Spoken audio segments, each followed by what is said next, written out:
यानंतर एक सविस्तर बातमी पाहूया। यंदाचा 11वा योग दिवस विशाखापट्टणममध्ये साजरा होणार आहे। पंतप्रधान मोदींसह 5 लाखापेक्षा अधिक लोक योगा करणार आहेत। विशाखापट्टणम इथं होणाऱ्या योगाला योगाध्रा असं नाव देण्यात आलंय।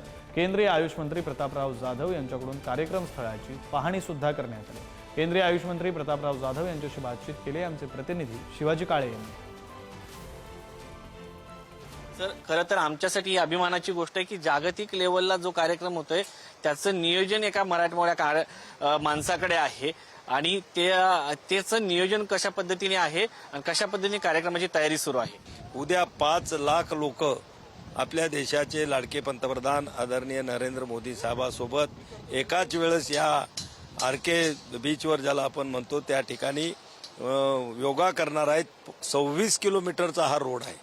सर्व समुद्र किनाऱ्यानं का कोस्टल रोड आहे आणि या सर्व कोस्टल रोडवर 26 किलोमीटरपर्यंत 5 लाख लोक त्या ठिकाणी राहणार आहेत आणि एक जागतिक रेकॉर्ड होईल। त्याला गिनीज बुक ऑफ वर्ल्डमध्ये सुद्धा त्याची नोंद होणार आहे। आंध्र प्रदेशमध्ये कार्यक्रम होतोय।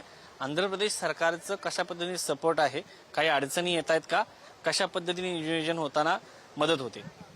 खरं म्हणजे आंध्र प्रदेश सरकारचे मुख्यमंत्री चंद्राबाबू नायडू असतील, त्यांचं मंत्रिमंडळ, त्यांचे सर्व पदाधिकारी कार्यकर्ते यांनी एवढा मोठा सहभाग याच्यामध्ये घेतलेला आहे की त्यांनी या योगांना आंध्रमध्ये लोकप्रिय करण्यासाठी योग आंध्रा असं नाव त्याला त्या ठिकाणी दिलेलं आहे आणि हे सगळी मोहीम संपूर्ण आंध्रमध्ये त्यांनी राबवली। त्यांनी योग आंध्रा नावाचं एक पोर्टल काढलं, त्याच्यावर सुद्धा रजिस्ट्रेशन 2.5 लाखापेक्षा जास्त, याच्यावर सुद्धा 2.5 लाखापेक्षा जास्त रजिस्ट्रेशन झालेले आहेत आणि त्यांनी सुद्धा पाहिलं की जे काही आज लोकांच्या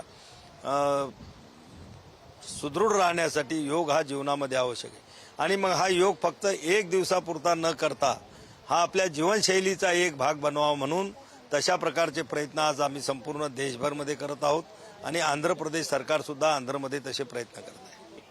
व्हिडिओ जर्नलिस्ट अनिल कपूरसह शिवाजी काळे, पुढारी न्यूज, विशाखापट्टणम।